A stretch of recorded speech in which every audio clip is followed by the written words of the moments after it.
हिंदुस्तान में छोटों के प्यार और बड़ों के ढेर सारे आशीर्वाद से क्या कुछ नहीं हो जाता, ठीक उसी प्रकार छोटों के बहुत सारे प्यार और बड़ों के ढेर सारे आशीर्वाद के साथ मैं अंजलि आई हूँ मेरी यूट्यूब चैनल पर, जिसका नाम है स्टोरी टेलर अंजलि। सुनाने आपको कुछ ऐसी कहानियाँ जिससे आप अपनी लाइफ में बहुत कुछ सीख सकते हैं और आपकी लाइफ में ये कहानियाँ कुछ ऐसा प्रभाव डालेगी कि आपके जीवन में आने वाली हर परेशानियों को दूर करेगी और आपको बहुत सारी खुशियाँ देगी। तो उन्हीं सब खुशियों को बटोरने के लिए आपको करना होगा मेरे चैनल को सब्सक्राइब। तो वीडियो को पूरा देखिएगा, कहानी को पूरा सुनिएगा। कहानी बहुत पसंद आने वाली है क्योंकि कहानी बहुत ही ज़्यादा इंटरेस्टिंग होने वाली है। चैनल पर मिलेगी आपको एक से बढ़कर एक कहानियाँ, तो सुनने के लिए तैयार हो जाइए। और अगर आपको कहानियाँ सुनना पसंद है तो चैनल को सब्सक्राइब कीजिएगा। आज की कहानी होने वाली है बहुत ही ज़्यादा इंटरेस्टिंग, क्योंकि आज की कहानी में हम सीखेंगे 1 रुपये की कीमत। आज की कहानी में हम बात करेंगे कि 1 रुपये की कीमत क्या क्या हो सकती है। तो चलिए देर किस बात की है, कहानी को शुरू करते हैं। सुब्रतो 20 साल का एक साधारण सा लड़का जो कि कोलकाता में रहता है और मिडिल क्लास फैमिली से बिलोंग करता है। उसके जो पिताजी हैं उनके पास एक भट्टी है। उस भट्टी पर दूध गर्म करके खोया बनाकर वो मार्केट में बेचकर उससे अपना जीवन यापन करते हैं, अपना और अपने परिवार का जीवन यापन करते हैं। सुब्रतो वैसे तो बहुत अच्छा लड़का था, पढ़ने में सभी चीज़ों में बहुत अच्छा लड़का था, लेकिन उसके अंदर एक फिजूल खर्ची की बहुत बुरी आदत थी। वो अपने पिताजी से पैसे लेकर सिनेमा हॉल में या खाने पीने पर उन पैसों को खर्च कर देता, वो भी बिना कुछ सोचे समझे। तो पिताजी उसके इस फिजूल खर्ची की आदत से बहुत परेशान थे।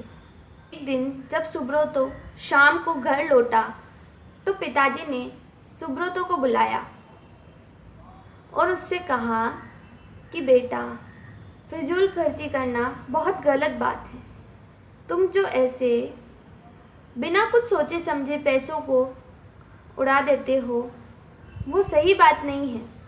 पैसे की कीमत को समझना चाहिए, तुम्हें यूं ही पैसे को बर्बाद नहीं करना चाहिए। तो सुब्रतो को अपने पिताजी की कही इस बात से बहुत गुस्सा आया। उसने मन ही मन में बहुत कुछ सोचा। फिर अपने पिताजी को उसने कहा कि यार, मैं इतने से तो पैसे उड़ाता हूँ, कहाँ मैं हज़ारों में पैसे उड़ा रहा हूँ जो आप मुझे इस प्रकार डांट रहे हैं। पैसे मैं उड़ाता हूँ जितने मैं आपको आसानी से वापस दे सकता हूँ, मैं कौन सा हज़ारों में पैसे उड़ाने जाता हूँ। तो जब पिताजी ने उसकी ये बात सुनी तो पिताजी ने उससे कहा कि ये तो तुम्हारी बात बिल्कुल सही है, तुम हज़ारों में तो पैसे उड़ाते नहीं हो, तुम तो बहुत थोड़े से पैसे उड़ाते हो जो कि तुम मुझे आसानी से लौटा दोगे। तो चलो एक काम करते हैं, तुम मुझे रोज़ाना का मात्र 1 रुपया, रोज़ाना का मात्र 1 रुपया हर शाम को लौट कर मुझे देना। तुम मुझे हर शाम को लौटने के बाद 1 रुपया मुझे हमेशा के लिए दे देना। तो सुब्रतो बहुत खुश होता है कि यार 1 रुपया तो मैं आपको हर शाम को लौट कर दे ही दूँगा। सुब्रतो मन ही मन में अपनी जीत की खुशी मना रहा होता है। उसे लगता है कि पिताजी उसके सामने हार मान चुके हैं। अगले दिन जब सुब्रतो शाम को घर लौटता है तो शाम के समय पिताजी उससे कहते हैं कि लाओ, मेरा 1 रुपया कहाँ है। अब सुब्रतो घबरा जाता है क्योंकि उसके पास अभी 1 रुपया नहीं होता है। सुब्रतो जैसे ही अपने पिताजी की बात सुनता है, मन में उसके घबराहट होने लगती है और वो भागा भागा अपनी दादी के पास जाता है और उनसे 1 रुपया लेकर अपने पिताजी को दे देता है। अब पिताजी उस 1 रुपये को लेकर भट्टी में डाल देते हैं। तो सुब्रतो को गुस्सा आता है। सुब्रतो कहता है कि ये क्या किया आपने, मैंने आपको 1 रुपया दिया और आपने उसे भट्टी में डाल दिया। तो पिताजी कहते हैं कि 1 ही तो रुपया था, जाने दो, क्या कर लेंगे इतने से पैसों का। सुब्रतो चुप रह जाता है। अगला दिन होता है। अगले दिन शाम को फिर से पिताजी सुब्रतो से 1 रुपया मांगते हैं। अब सुब्रतो भाग कर जाकर अपनी मम्मी से 1 रुपया लाकर उन्हें दे देता है। इसी प्रकार कुछ दिनों तक सुब्रतो अपने दोस्तों से, अपने रिश्तेदारों से, सभी से 1-1 रुपया लाकर अपने पापा को देता रहता है और रोज उसके पिताजी 1 रुपया लेकर भट्टी में डाल देते हैं। अब बहुत दिनों बाद जब रिश्तेदारों ने, दोस्तों ने पैसे देने से इनकार कर दिया तो सुब्रतो घबरा गया, सुब्रतो डर गया कि अब मैं क्या करूँगा। शाम होने को आती है, सुब्रतो के पास 1 रुपया नहीं होता है।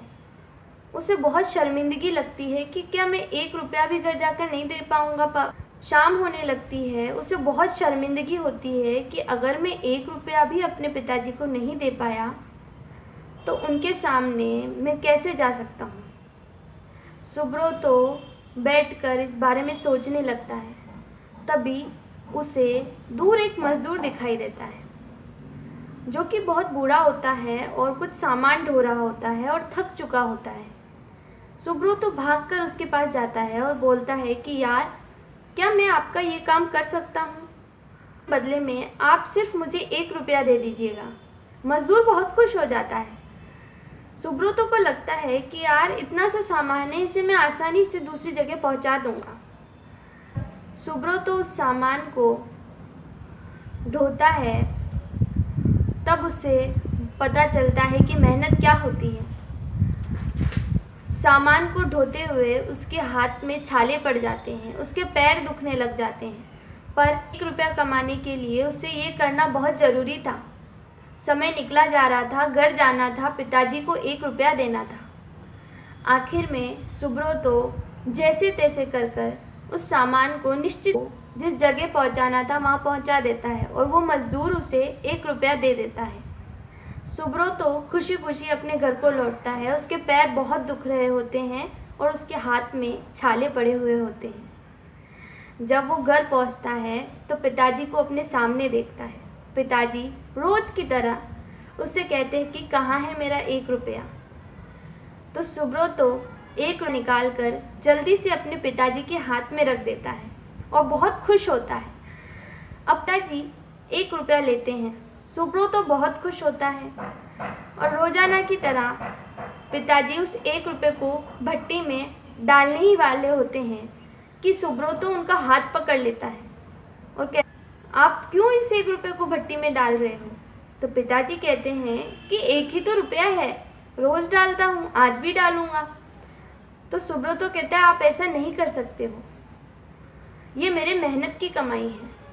आपको पता है, इसको कमाने के लिए मेरे हाथों में छाले पड़ गए हैं, मेरे पैर दर्द करने लग गए हैं और आप बिना कुछ सोचे समझे मेरी मेहनत की कमाई को भट्टी में डाले दे रहे हो। तो पिताजी की आंखों में आंसू होते हैं। पिताजी बहुत खुश होते हैं और सुब्रतो को गले लगा देते हैं और सुब्रतो से कहते हैं कि रोज़ाना जो तुम मुझे 1 रुपया देते थे उसे भट्टी में डालता था तो तुमने मुझे कभी नहीं रोका, और आज जब तुमने इस 1 रुपये को मेहनत से कमाया है तब तुम्हें इस 1 रुपये की कीमत पता चली है और तुमने आज मुझे भट्टी में 1 रुपये को डालने से रोका है। तो तुम्हें आज पता चला है, आज तुम्हें महसूस हुआ है कि अपनी मेहनत की कमाई को जब कोई बिना सोचे समझे आग में डाल देता है तो कैसा महसूस होता है। ठीक उसी तरह जब तुम मेरी मेहनत की कमाई को सिनेमा हॉल में घूम फिर कर, खा पी कर उड़ा देते थे तो मेरा भी मन घबरा जाता था, मैं भी डर जाता था। मुझे भी अच्छा नहीं लगता था कि जब मेरी मेहनत की कमाई तुम ऐसे आग में झोंक देते थे। इसीलिए मैंने तुम्हें समझाया था कि पैसों को फिजूल खर्ची मत करो। तो सुब्रतो इस बात को समझ चुका होता है। सुब्रतो हाथ जोड़कर, पैर पड़कर पिताजी से माफ़ी मांगता है और आज के बाद पूरे जीवन में कभी भी फिजूल खर्ची ना करने की कसम खाता है, क्योंकि सुब्रतो मेहनत से कमाए हुए पैसे की वैल्यू जान चुका होता है। सुब्रतो अपने पिताजी से आज तक जो भी उसने अपने पिताजी के पैसों को आग में झोंका था उसके लिए माफ़ी मांगता है। उसे बहुत पछतावा होता है कि उसने अपने पिताजी के कमाए हुए इतने सारे रुपयों को बिना कुछ सोचे समझे फिजूल खर्च कर दिए। पिताजी उसे माफ़ करते हैं और जीवन में आगे से इस बात को ध्यान रखने के लिए कहते हैं। तो को मात्र 1 रुपये की कीमत समझ आ चुकी होती है, जहां वो हजारों रुपए की कीमत भी ना समझता था। तो दोस्तों, कहानी से आपको समझ आया होगा कि 1 रुपये की कीमत कितनी ज़्यादा होती है। आपको मेहनत की कमाई के बारे में पता चला होगा। जब आप अपनी मेहनत से कमाए हुए पैसों को खर्च करेंगे तब आप पैसों की इम्पोर्टेंस, पैसों की वैल्यू को समझेंगे। जब तक आप अपने माता पिता के पैसों पर निर्भर हैं तब तक आप पैसों की वैल्यू नहीं समझ सकते, क्योंकि आपने जब तक 1 रुपया भी नहीं कमाया होता है।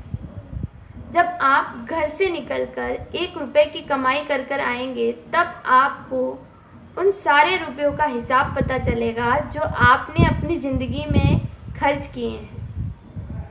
इसलिए जीवन में फिजूल खर्ची मत कीजिए और हर एक पैसे की वैल्यू को समझिए, चाहे 1 रुपया हो, 10 रुपया हो या 100 रुपया हो। हर पैसे की अपनी वैल्यू होती है, उस वैल्यू को समझिए। अगर आप उस वैल्यू को समझेंगे तो जीवन में बहुत आगे चले जाएंगे, और इसे आपके हों, आपके माँ बाप के हों या किसी और के भी हों, क्योंकि हर एक पैसे की अपनी वैल्यू होती है। हर पैसा किसी न किसी की मेहनत से कमाया हुआ है, उसे बर्बाद मत कीजिए।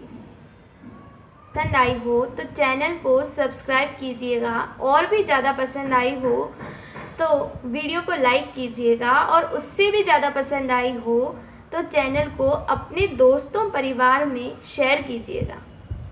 धन्यवाद। मिलती हूँ मैं आपसे अगले वीडियो में एक नई कहानी के साथ, एक नई शिक्षा के साथ। आई होप आपको कहानी बहुत अच्छी लगी होगी। धन्यवाद।